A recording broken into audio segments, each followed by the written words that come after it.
Hi, my name is Arkeria Brown, and I have outlined the information from the article. I'm giving a critique analysis of self documentation. So, from the introduction, the whole purpose of the context, I grabbed that the authors aimed at self documentation being explored as an assessment strategy or instructional strategy, like what is expected within the classroom. And it's given a voice of what should be acknowledged. Um, they found work within equity, um, and they gave efforts to disrupt how classrooms are being used traditionally. Um, Self documentation refers to how students document their thinking, their learning process, how are they comprehending things that are being taught in the classroom.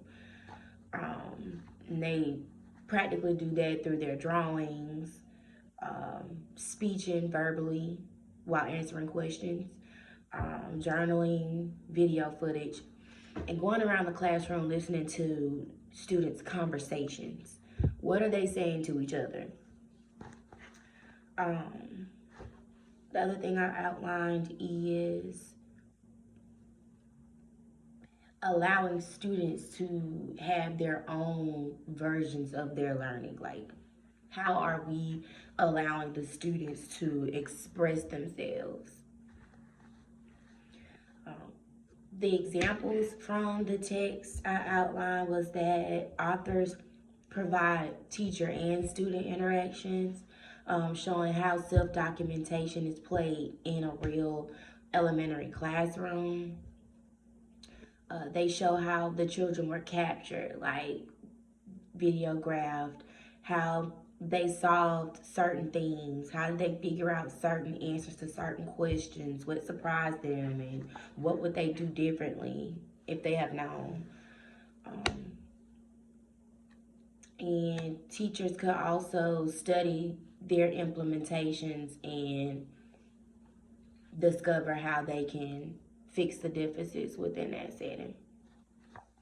The benefits that I got from the article was that students were documenting it, and they were able to revisit their own thinking, and they become more self-aware of their mistakes, so they can take what they have learned, apply it, and then connect it with something new, because everything is an add-on to each lesson. More than likely, when you're teaching something, there's always an add-on. It's taking something from the first chapter, and then it develops with the second chapter. They all back up and build from one another, basically, is what I'm trying to say. It supports formative assessment. Teachers can use student documentations and actual work that they turn in to see where the gaps exist, because you have tier levels. You have tier 1, tier 2, and tier 3, and your most alarmed kids that you need to pay attention to are the tier 3 kids, because all the rest of the tiers are mostly general, the class as a whole. And it also helps with adjusting instruction in the timely fashion. What should we spend more time on, and what should we not spend as much time on, especially for teachers who transition. You have more than one class. Time is always going. And it fosters trust. When you work with students one-on-one and you build a trust with them, and students learn better when they feel as if, other people are investing in their learning. They start to invest themselves in their learnings. Um, the limitations from all of this, of course, the number one thing that teachers have issues with is time management, and preparation, and comfort with teaching things that they normally don't teach. So it's the accountability piece on whether how you're gonna prepare yourself before, prior to teaching, because if you're teaching and you're giving, um, the feeling that you don't know what you're talking about, they're gonna know. And when I say they're, the students are gonna know. They suggest professional development to go against that challenge, scaffolding, collaborative planning among teachers, and reflecting and learning from each other. The personal reflections, I would say with the strengths, the article helped surface thinking and misconceptions of what goes on in the classroom, the understandings of what happens in the classroom, and the typical assessments that are given. The professional growth from the article, it seems more attentive to teacher learning and not just treating teachers as if they were tools, or not treating teachers as if they were tools, but giving teachers to apply certain tools. It's giving us a development on how teachers can learn and how the teachers can push that knowledge to the students.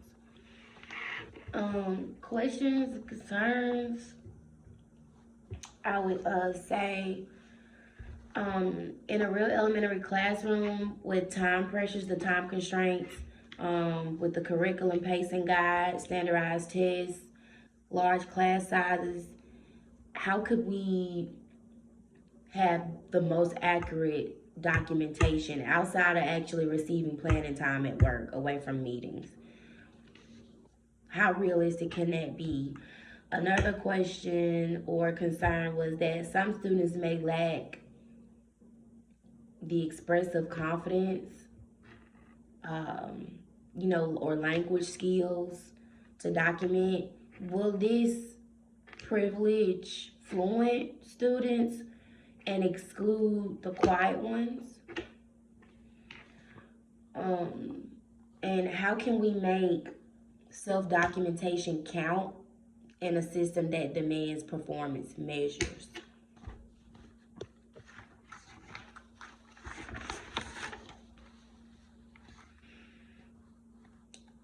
So let's see. And also, from like a reflection in my own experiences, I felt the tension between covering curriculum and giving space for student voice, like giving them space to deliver on how they actually feel or their breakdown of the lesson, because it's so time managed. That's why putting students in groups and pulling them to your table, your round table, one-on-one, a certain amount of times a week, that's gonna close that gap in them not being able to communicate how they feel about lessons or how lessons are perceived. In conclusion, the authors presents a vision for reimagining assessments in elementary education.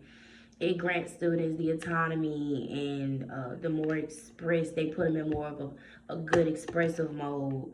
And it gives them the opportunity to discuss their own self-documentation.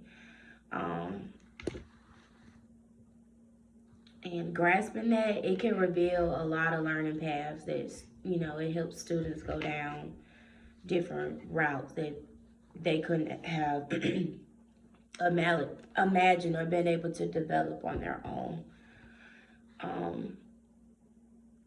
And also from the article, it invites educators to ponder, what if assessments weren't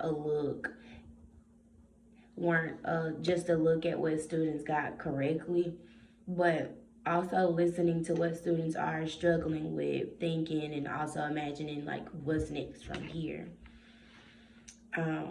My hope is that all educators experiment with micro versions of self-documentation, learning how to support diverse students' voices and not just document the processes of thinking. Like, how are we gonna actually implement the perfect goal of decreasing the deficits in the classroom?